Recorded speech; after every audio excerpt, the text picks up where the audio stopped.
안녕하세요. 소리의 가치입니다. 구독과 좋아요, 알림 설정 부탁드려요. 오늘의 사연 시작할게요. 신랑은 32, 저는 24입니다. 결혼한 지 얼마 안 된 새댁입니다. 내용이 살짝 길어요. 그래도 읽어주시길 바랍니다. 주위에 나이 좀 있는 언니들이 없어서 마땅히 조언을 구할 데가 없네요. 엄마한테 물어볼 수도 없고요. 댓글은 하나하나 소중히 감사한 마음으로 읽겠습니다. 내용을 말하기 전 제 남편은 너무 다혈질입니다. 사람은 누구나 다혈질 기질이 있다던데 그 정도가 너무 지나쳐요. 이제 결혼한 지 약 8개월 된 건데 늘 싸우는 이유는 이거네요. 먼저 이해하기 쉽게 설명을 드리자면 저는 서울에서 태어나 줄곧 서울에서 자랐습니다. 반면 신랑은 대구에서 태어나 줄곧 경북 지역에서 살아왔고요. 연애 때도 다혈질로 투닥거리는 일이 잦았지만 둘 다 눈에 콩깍지가 씌었는지 뭐에 씌었는지 옥신각신하면서도 잘 만나와 결혼까지 했습니다. 참고로 연애 때는 이 정도는 아니었어요. 근데 이게 연애랑 결혼은 확실히 다르더군요. 한 집에 한 입을 덮고 살다 보니 정말 사소한 일로도 많이 다퉜습니다. 이유는 늘 남편의 다혈질로 시작되고요. 저도 연애 기간 때나 결혼 초에는 싸우기 싫어서 남편이 말도 안 되는 일로 화를 내도 미안하다 하고 참고 넘어갔습니다. 근데 저도 사람인지라 그게 점점 잘 안 되더라고요. 내가 왜 늘 참고 이해해줘야 해? 왜 내가 먼저 사과해야 돼? 내가 뭘 그렇게 잘못했어? 이런 생각들 때문에 언제부턴가 저 역시 남편이 욱해서 화를 낼 때마다 똑같이 화를 내고 소리칩니다. 언젠가부터 지친 거겠죠. 나중에는 싸움이 커지면 내가 호구로 보이냐? 나이 많이 어리다고 무시해? 만만해? 이러면서 소리도 지르게 되더라고요. 더 이해가 안 가는 건 막말로 무슨 또라이도 아니고 웃고 떠들고 분위기 좋다가 본인 마음에 안 들면 불같이 화를 냅니다. 다중인격 같아요. 지역 감정은 아니지만 저와 부모님, 조부모님도 서울 분이시고 주위에 지방 출신, 지방살이 해보신 분이 없어서인지 어려서부터 줄곧 억양 있는 말투를 못 듣고 자라온지라 남편의 말투에 적응하기가 좀 걸렸어요. 말도 빨라서 한 번에 못 알아듣고 남편은 성격이 급한지라 일반 경상도 분들 말투보다 살짝 더 빠른 것 같네요. 싸우자는 식으로 들리기도 하고요. 신랑은 경상도 남자이다 보니 억양에서 묻어나는 툭툭 던지는 말투에 혼자 상처도 많이 받았었고 정작 신랑은 화낸 게 아닌데 제가 느끼기엔 경상도 억양 자체가 억세고 툭툭 던지는 그런 말투다 보니 오해를 했던 적이 많았습니다. 제가 오해하면 신랑은 늘 오해했다고 말해주고요. 예를 들면 서울 말투는 서로 의견이 안 맞거나 짜증이 날 때 왜 그러는데? 넌 왜 늘 네 생각만 해?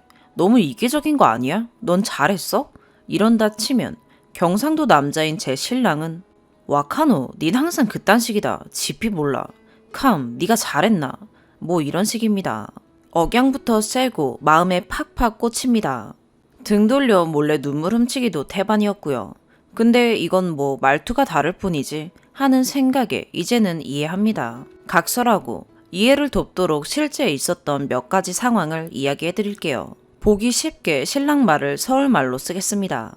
첫 번째, 야식 시켜 먹을 때 몇 달 전인 늦은 밤에 신랑이 출출하다며 배달 음식을 시켜 먹자고 하더군요. 좋다고 하고 서로 배달 책자 보면서 뭐 시켜 먹을지 고민하고 있는데 신랑이 대뜸 중국집 시켜 먹을까? 라기에 아니 중국 음식 별로 안 먹고 싶어. 그럼 뭐 먹지? 치킨 먹을래? 그럴까? 아씨 짜증나게 하지 말고 먹지 마. 지금 나랑 장난치냐? 왜 화내셨는지 아시겠어요? 뒤이어 왜 화를 내냐 물으니 이유는 딱 한 가지입니다. 왜 되묻냐입니다. 그럴까가 왜 되묻는 의미인지 저는 모르겠어요. 제 딴에는 그럴까? 그럴래? 뭐 그러자. 이런 식의 긍정의 의미거든요.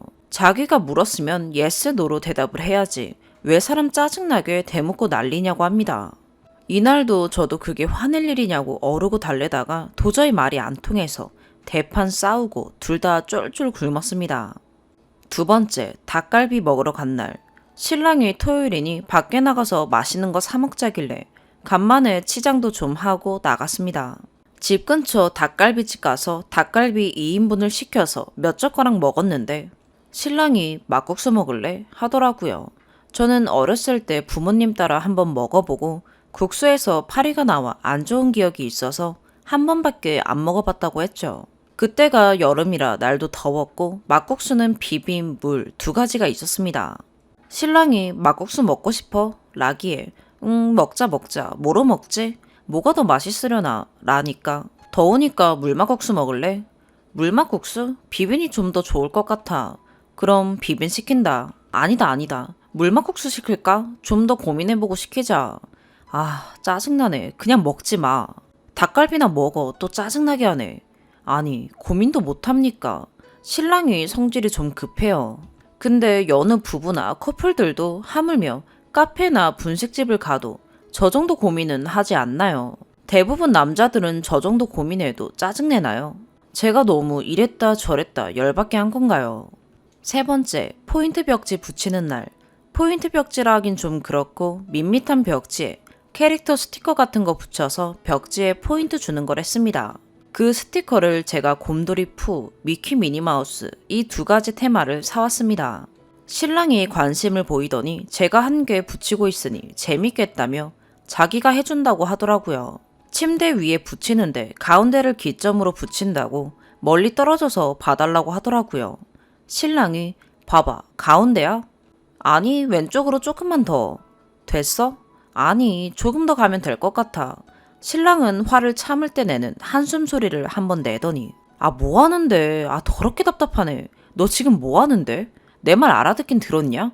됐다. 그냥 나 혼자 한다. 그리고 오늘 신랑이 어렸을 적부터 알고 지내던 형이 결혼을 한다더라고요.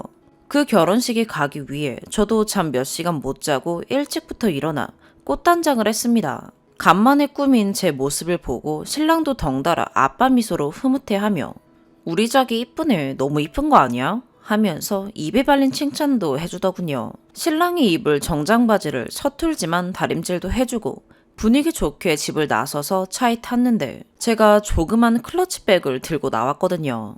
남편은 막 들고 다니는 가방 하나가 있어서 그냥 차에 두고 다니거나 잠깐 외출할 때 들고 다니는 가방이 있습니다. 예식장을 가려면 톨게이트를 지나야 해서 잔돈이 필요했나 봅니다. 집을 나서기 전 신랑 지갑에 있던 현금을 제 지갑으로 전부 옮겨서 지갑은 작디 작은 제 클러치백에 못 들어가니 신랑 가방에 넣어서 갖고 나왔어요. 자기, 거기에 1,000원짜리 있어? 응? 어디? 제 쪽으로 손가락질하며 톨비 내야 되니까 거기 1,000원짜리 있냐고. 응, 있어. 오빠 가방에 있어. 아, 아니, 거기 있냐고. 응? 거기가 어딘데? 아씨, 네 거기에 1,000원짜리 있냐고. 몇 번을 말해. 말귀를 못 알아먹냐? 아, 여기? 내가 들고 있는 가방? 여긴 당연히 없지. 몇 번을 물어. 답답해 죽겠네. 아니, 왜 화를 내? 왜 이렇게 짜증을 내는 거야? 내가 니한테 몇 번을 물었는데? 4-5번은 물은 것 같다. 장난치냐? 아니, 그럼 거기 하지 말고 들고 있는 그 가방에 잔돈 있냐고 하면 되잖아. 거기라고 하면서 네 가방에 손가락질을 몇 번을 했는데? 그게 그렇게 화나고 짜증낼 일이야? 사람 답답하게 좀 하지 마. 몇 번을 말해. 왜 맨날 말귀를 못 알아먹는데? 아니, 내가 못 알아들었어. 그건 그런데 좀 못 알아들을 수도 있잖아. 지금 당장 톨게이트 앞도 아니고 급한 거 아니잖아. 혼자 왜 그렇게 급해? 몇 번 조근조근 대물 수도 있는 거 아니야? 아니, 내가 차 타기 전에 뒷좌석에 내 가방 놨잖아. 네가 빨리 대답을 해줘야지 내 가방에서 잔돈을 미리 꺼내놓을 거 아니야. 아니, 그래서 지금 톨게이트 앞이냐고. 차부터 출발시키고 내가 팔 뻗어서 꺼내도 되잖아.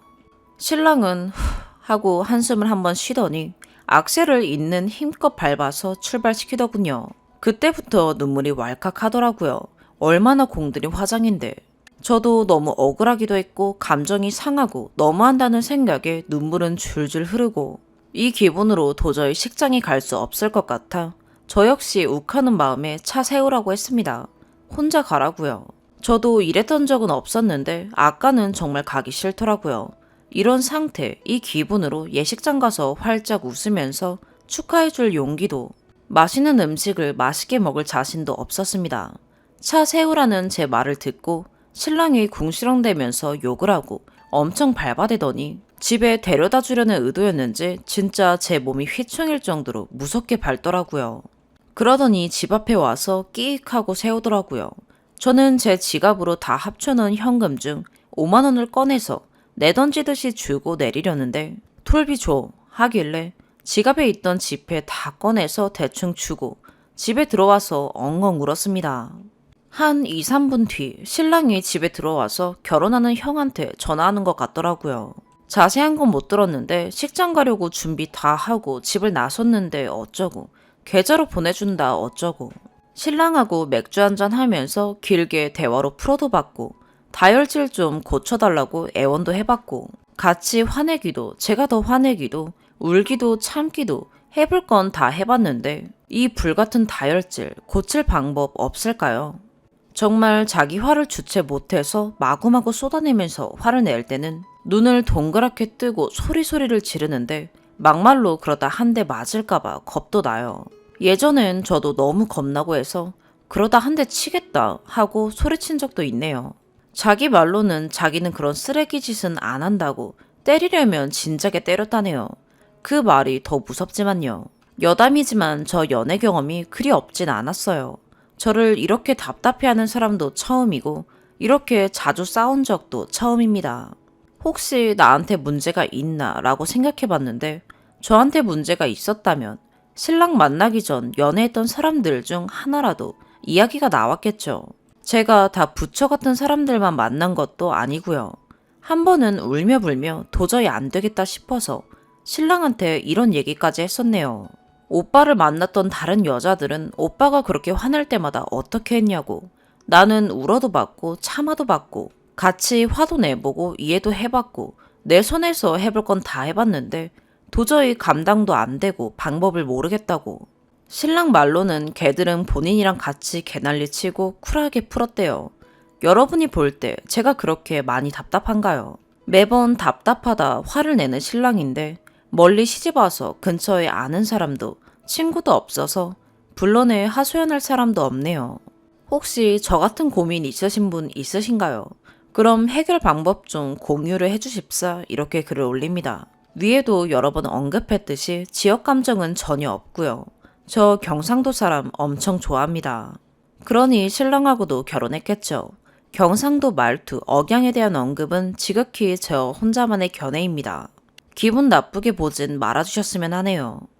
추가, 이렇게까지 많은 관심을 받을 줄 몰랐는데 속상한 마음에 끄적인 글이 생각보다 이슈가 되어서 당황스럽기도 하고 좋은 글도 아닌데 이런 이야기로 큰 관심을 받아 부끄럽기도 하네요. 많은 댓글들 하나하나 다 읽어봤고요. 대댓글도 다 읽어봤습니다. 우선 본인 일도 아닌데 자기 일처럼 관심 가져주시고 댓글 달아주신 모든 분들께 진심으로 깊은 감사를 표합니다. 신랑은 다시 돌아온 게 자기도 기분 잡치고 해서 식장으로 안 가고 집으로 그냥 돌아온 것 같고요. 절대로 제 걱정이 돼서라던가 위로해주려고 들어온 게 아니었습니다. 그랬다면 엉엉 울고 있는 저에게 무슨 말이라도 건넸겠죠. 그 후로 서로 아무 말 없이 냉전이다가 몇 시간 후 제가 먼저 답답한 마음에 할 얘기가 있다고 말을 꺼냈습니다. 신랑은 속 편하게 낮잠도 자고 팔자 좋더군요. 우선 신랑에게 나는 더 이상 그 성격을 이해 못하겠다. 더 이상은 이해해주고 싶지도 않고 맞추며 살아갈 자신도 없다 했어요. 정신과 가보는 게 나을 것 같고 앞으로 그 성격 그대로 유지하려는 생각이라면 난 여기까지다. 한계가 온 것 같다 라고 말했습니다. 제 말을 듣고 신랑은 기다렸다는 듯이 네가 뭘 잘못했는진 아냐? 하고 대묻더군요. 내가 뭘 잘못했냐고 하니 사람이 몇 번을 묻고 또 물었는데 네 같으면 열이 안 받냐 하네요. 그리고 판인지 뭔지 그럼 그 새끼들하고 살으래요. 너무 답답해서 글을 올렸다 했더니 어디 뭐라고 썼는지 보기나 해보자길래 보여줬습니다. 그땐 댓글 30개 정도 있었는데 저에게 답답하다는 분들과 남편을 이해하지 못하고 뭐라 하시는 글 두 부류로 나뉘더군요. 한참을 읽더니 다 읽고 난 후 저에게 따지더군요. 오늘 있었던 일만 쓰면 되지 다 지난 얘기는 뭐하러 썼냐? 어떻게든 한 놈이라도 네 편으로 만들고 싶디? 아님 어떻게든 나 욕 처먹이려고 작정하고 쓴 거냐? 그리고 왜 제대로 안 썼냐? 네가 내 말귀 못 알아먹고 몇 번이나 응? 응? 하고 답답하게 되물은 건 왜 쏙 빼놓고 썼어? 하길래 있는 그대로 썼고 내가 이해 못하고 말귀 못 알아들은 것까지 다 쓰지 않았냐 했어요. 전 정말 토시 하나 안 빼놓고 그 상황을 써내려갔고 그 부분에 대해서 결백합니다. 그래서 내가 없는 말 지어내서 쓴 거 있었냐고, 틀린 말 했냐고, 다 실제 있었던 일들이고 내가 글을 쓴 이유는 오늘 일 때문만이 아니라 오빠의 그 다혈질 성격 때문에 글을 쓴 거다 보니 사람들 이해를 돕기 위해서 실제 있었던 일을 쓴 거다 라고 했습니다. 그랬더니 신랑 말이 네가 말귀 잘 못 알아먹는 건 원래 잘 이해 못 해먹으니까 내가 이해하고 내 다혈질은 잘못됐으니 고쳐라? 네 너무 이기적인 거 아니냐? 그럼 나도 할 말 있다. 나 원래 성격 이러니까 네가 이해해라 하더라고요. 자기가 답답했던 거 그대로 글 쓰면 너야말로 욕 처먹을 거라 하더군요. 절대로 자기 성격에 문제 있단 말은 인정 안 하더라고요. 인정하는 듯 하다가도 결국엔 네가 자초한 일이라는 말로 마무리가 되더군요. 솔직히 자기가 남들 화내는 기준보다 조금 더 그 기준이 낮고 남들이 봐서는 화낼 만한 일이 아닌 것 같은데도 화내는 거 인정은 한대요. 근데 아무 일 없었는데 갑자기 소리치고 화내는 것도 아니고 자기가 화냈을 땐 그만한 이유가 다 있었고 이유 없이 화낸 적은 없으니 너도 내 화에 동조를 했고 화나게끔 만든 건 너이기 때문에 네 잘못이 없다고는 못하겠다 하더라고요. 아니 하하호호 웃고 떠들다가 대뜸 화낸 적이 있냐고. 그랬다면 내가 진짜 도라이 맞는 건데 난 타당했다 이러더군요. 옆에 앉아 이야기하는데 어찌나 눈을 치켜뜨고 소리치는지 순간 한 대 칠 것 같아서 떨어져서 이야기하라고 했어요. 그랬더니 어이없다는 듯이 혀를 차면서 떨어져서 이야기하더라고요. 한참을 서로 큰 소리 내며 싸우다가 제가 참았던 화가 터지면서 도저히 대화도 안 통하고 해서 너무 흥분한 나머지 방에서 나가라고 했네요. 얼굴 계속 보고 있으면 돌아버릴 것 같으니까 제발 나가라고요. 신랑은 헛웃음을 치며 방문을 닫고 나갔고 그 뒤로 저는 흥분이 도를 넘어서서 머리부터 발끝까지 온몸이 하얗게 질리고 혈액순환이 안 되고 호흡 곤란까지 왔었습니다. 저도 처음 겪은 거라 많이 놀랬어요. 이러다 미치는구나. 이러다 생을 마감하는 건가 싶더라고요. 심장은 미친 듯이 뛰고 손바닥 발바닥은 하얗게 질리고 두피까지 쥐가 나는데 미쳐버리는 줄 알았습니다. 제가 온몸에 피가 안 통하는 것 같길래 헉헉대며 울면서 숨 깊게 들이마시고 진정하려 하는데 신랑은 방에 들어와 보지도 않고 관심 바뀌네요. 이 상황을 다 알고 있는 친구에게 전화해서 나 좀 살려달라며 소리내서 엄청 울었네요. 친구는 계속 물 마시라고 숨 깊게 쉬고 그냥 울어버리라고 하더라고요. 한참을 전화 붙들고 울고 나니 피부색도 돌아오고 진정이 되더라고요. 이게 화병인가? 어쩌다 제가 이 지경까지 왔는지 모르겠어요. 신랑이요. 말은 얼마나 잘하고 목소리도 어찌나 큰지 말빨 하나는 기가 막혀요. 자기가 100% 잘못한 일도 말에 살 붙이고 뭐하고 해서 자기가 맞는 쪽으로 몰고 갑니다. 상대방이 결국 할 말 없게 만들고 승리의 미소를 짓죠. 아무튼 결론은 나아진 게 아무것도 없습니다. 더 심하게 싸웠네요. 싸울 땐 저도 질세라 소리치는 남편에게 더 소리쳤었고요. 상황이 어찌 점점 악화되기만 하네요. 그리고 댓글들 중에 톨비 사건에 대해 이야기들이 많으신데 몇몇 분들이 오해를 하신 것 같아요. 글을 제대로 읽어보시면 차 출발하기 전입니다. 집 앞 주차해놓은 차 안에 타자마자 시동도 걸기 전에 있었던 일이고요. 전 신랑이 이해가 안 가는 게 분명 집을 나서기 전 서로 가진 돈 탈탈 털어서 제 지갑에 넣고 그 지갑이 제 클러치백에 안 들어가니 신랑이 자기 입으로 내 가방에 넣자 하면서 자기 가방에 넣었거든요. 근데 굳이 저한테 제 클러치백에 현금 있냐고 물을 필요도 없었고 뻔한 걸 묻지는 않았을 거란 생각에 제 가방에 잔돈 있냐는 소리라고는 전혀 예상치 못했었어요. 말귀를 못 알아들은 건 제 잘못입니다.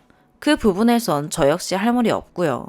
그치만 톨게이트 앞에서 돈 달라고 재촉한 것도 아니고 차 시동도 걸기 전인데 혼자 다급해하며 소리치는 남편이 이해가 되질 않아 서러워 울었던 겁니다. 또 댓글 중에 제 성격이 소심하고 눈치 없고 센스 없고 우유부단해 답답하기까지 하다는 분들이 있으신데 저 이 사람 만나기 전까지 소심, 무눈치, 센스무, 우유부단, 답답 이런 단어 들어본 적이 없습니다. 저도 한성질하고요. 이 사람 말고 다른 사람과 연애할 때는 자랑은 아니지만 오히려 더 당당하고 할 말 다 하고 살았어요. 근데 사람은 상대적인지라 상대가 불 같다 보니 싸움까지 안 가기 위해서는 한쪽이 지고 들어가야 일이 끝나기 때문에 깨갱하게 되더라고요. 원래 성격이 소심해서 할 말 못하고 지고 들어가는 성격이 아닌지라 억지로 참으면서 화병 아닌 화병도 생겼고 우울증도 생겼네요. 작년 여름엔 극단적인 선택까지 했었습니다.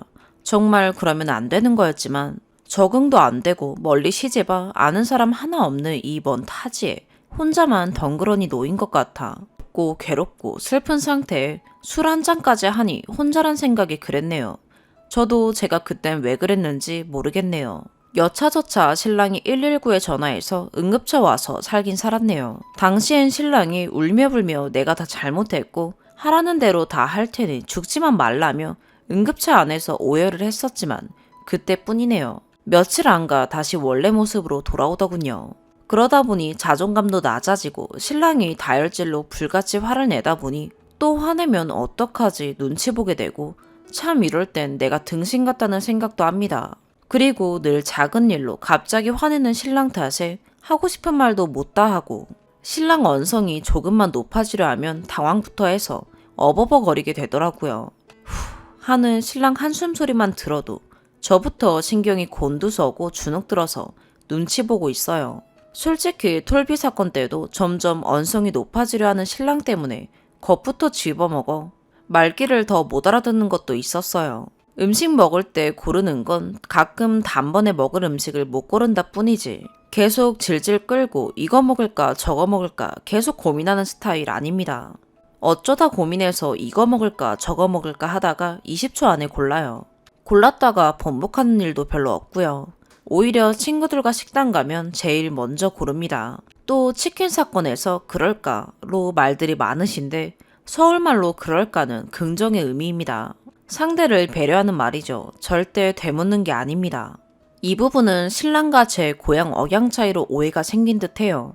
어찌 보면 댓글 말씀대로 제 지나친 배려가 답답함을 만드는 것 같네요. 솔직히 눈치는 굳이 평범한 일반인 눈치를 들어보면 좀 보통보단 없는 편인 거 맞는 것 같네요. 수많은 댓글들 다 읽어보고 느낀 게 신랑은 급한 성격, 다혈질, 분노장애가 있는 게 맞는 말씀 같고요. 저는 눈치도 일반인보다 없고 경상도 말보단 느릿느릿한 서울 말씨, 쓸데없는 배려심으로 인해 신랑의 그 불같은 성격에 기름을 붓고 있는 것 같네요.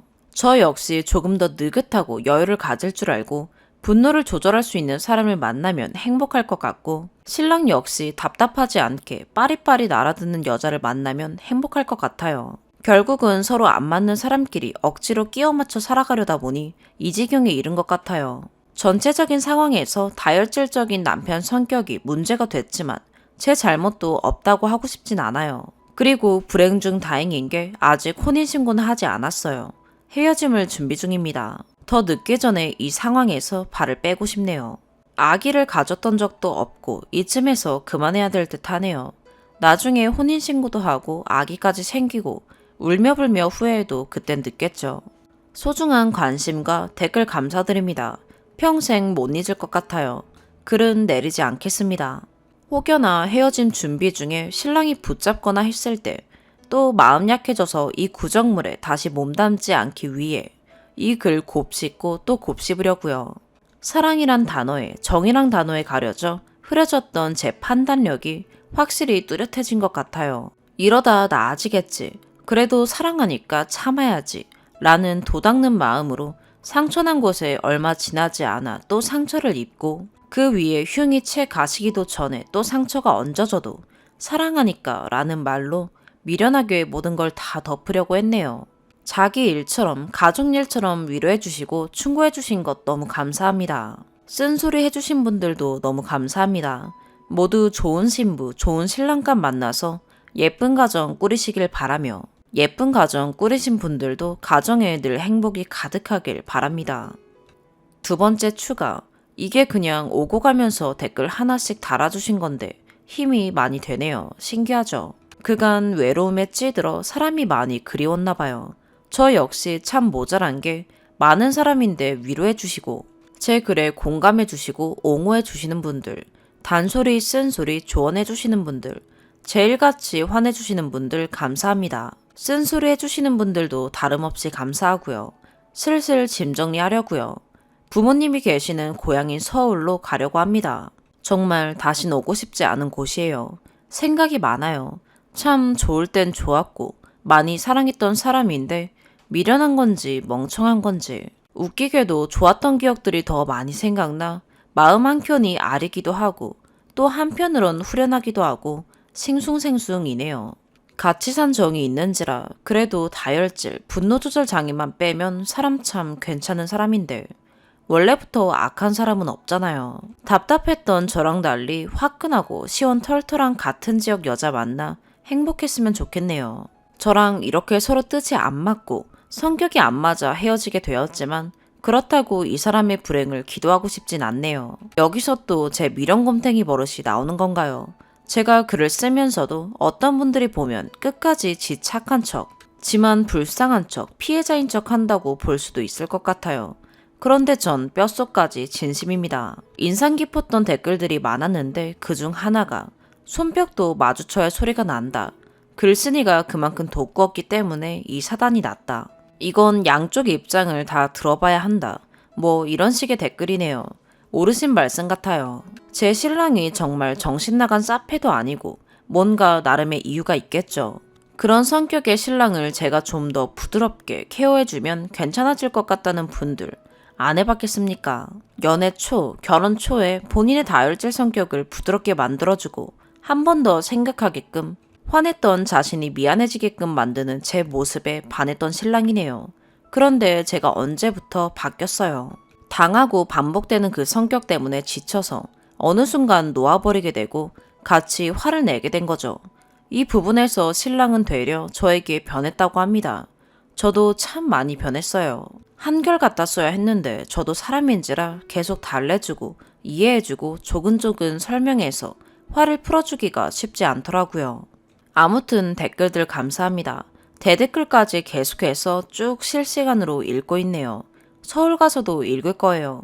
응원도 좋고 욕도 좋습니다. 이 글이 사람들 기억 속에서 잊혀질 때까지 댓글 하나 안 달리는 순간까지 읽고 또 읽겠습니다. 작가가 꿈이었는데 서울 가선 글 공부도 하고 연애에 미쳐 다니다 집어치운 대학도 다시 다니려고요. 이제부터라도 제 자신을 사랑하며 살렵니다. 성격도 화통하고 웃음도 많고 장난기도 많고 주위에 항상 친구들이 끊이질 않았었는데 어쩌다 제가 이렇게 시커먼 암흑 속에서 두 눈만 꿈뻑이며 살고 있었나 싶네요. 읽고 또 읽어주신 분들 감사합니다. 두 번째 사연입니다. 30대 중반, 결혼 5년 차, 23개월 딸을 둔 사람입니다. 한 층에 3룸 1개, 원룸 2개 있는 빌라에 살고 있고 저희 집은 3룸이고 올 초에 옆집에 20대 후반 여자가 이사 왔습니다. 앞집 옆집에 누가 사는지도 모르는 요즘 세상에 옆집 여자가 이사 왔다고 잘 부탁한다. 강아지를 키우는데 순한 편이지만 혹시 시끄러울 수 있으니 양해 바란다고. 이사 선물을 가지고 와서 알게 됐고 남편과 저 엘리베이터나 문 앞에서 마주치면 인사하고 지냈는데요. 고향에서 보내준 과일이라고 가져다주고 저도 고마워서 답례로 음식 같은 거 오고 가고 하다가 이웃치고는 꽤나 친해져서 한두 번 집에서 차 마시고 지냈어요. 딱 이때부터다 라고 하기에는 제가 둔해서 몰랐는데 자꾸 저한테 꾸미고 다니라고 하고 화장은 이제 아예 안 하나 봐 라고 눈치 주고 출산하고 살 뺀다더니 2년이 돼가는데 똑같네 뭐 이러는데 처음엔 신경도 안 썼어요. 옆집 여자가 저녁 7시에 벨을 누르고 남편이 나갔는데 공구를 빌리러 왔답니다. 제가 밥하다가 얼굴을 쓱 보니 집에서 있는 슬립 차림에 가디건만 입고 왔더라고요. 돌려줄 때도 그 차림이로요. 그 이후에 자전거가 고장이 났다며 간단한 건데 봐줄 수 있냐고 집에 있는 남편을 1층으로 불러서 둘이 내려갔고요. 저는 아기 보느라 집에 있었어요. 그때도 레깅스에 탑 입은 채로 2월이라 패딩 입었는데 다 안 잠그고 가슴꿀 보이는 채로 오더라고요. 저녁에 저희 집에 차 마시며 수다 떨러 온다고 할 때도 차 다 마시고 할 말도 없는데 이상하게 시간 끄는 사람처럼 집에 있다가 남편 귀가하면 꼭 얼굴 마주치고 가고 어느 날은 남편이 와도 집에서 계속 수다를 떨다가 갑자기 저한테 다이어트 되는 스트레칭을 가르쳐 준다면서 남편이 거실에 아기 보고 있는데 고양이 자세 같은 거 하고 다리를 양옆으로 찢는 자세도 하고 그러더라고요. 사실 썸 타는 거는 제가 좀 오버하고 망상인지 모르겠지만 집 올라가는 엘리베이터에서 마주쳐서 같이 타고 갔는데 저는 아이 안고 있어서 아이보다 거울로 비친 남편과 옆집 여자가 둘이 씩 하고 웃는 걸 잠시 봤는데 꼭 저 안 보는 데서 몰래 눈빛 교환하는 걸로 보였고 그 느낌이 이상하게 쎄하더라고요. 또 이상한 건 저희 빌라가 방음이 잘 안 돼서 옆집에서 나가거나 들어오면 현관문 도어락 소리가 잘 들립니다. 그래서 옆집 여자가 들어오고 나오는 걸 아는데 이상하게 그 여자가 저녁에 어디 나가는 현관문 소리가 들리면 남편이 몇 분 뒤에 담배를 피러 나가야겠다는 둥 음식물 쓰레기나 분리수거를 하러 나간다는 게 잦아졌어요. 제 남편은 원래 게을러서 제가 쓰레기 버려달라고 하면 조금 있다 한다 하면서 계속 미루는데 요즘은 안 시켜도 나가고 그렇게 나가면 한참 동안 나갔다 들어오는 건 아니고 10분, 15분 정도 사이에 들어옵니다. 정말 쓰레기 분리수거하고 여유있게 담배 피거나 편의점 가는 정도의 시간이지만 왜 이상하게 꼭 옆집 문소리만 들리면 그렇게 나가는지 모르겠어요. 제가 아이 낳고 많이 망가진 상태라 자존감이 떨어져서 자꾸 망상을 하는 건가 싶다가도 옆집 여자가 남편에게 끼를 부리는 건 명확한 사실이고 남편도 그걸 알면서도 즐기며 받아주고 있는 기분이 자꾸 드는데 둘이 또 그렇다고 아직 연락처를 따로 주고받거나 밖에서 만나는 것까지는 아닌 것 같습니다. 물론 제 생각이니 따로 만나거나 연락할 수도 있고요. 뭐라 지금 말하기도 애매하고 제가 이상한 여자가 되는 기분이에요. 아직 뭐라 말할 상황도 아닌데 그냥 더 상황이 나빠질 때까지 기다려야 하는 건가요? 오늘의 사연 여기까지입니다. 구독과 좋아요, 알림 설정 부탁드려요. 시청해주셔서 감사합니다.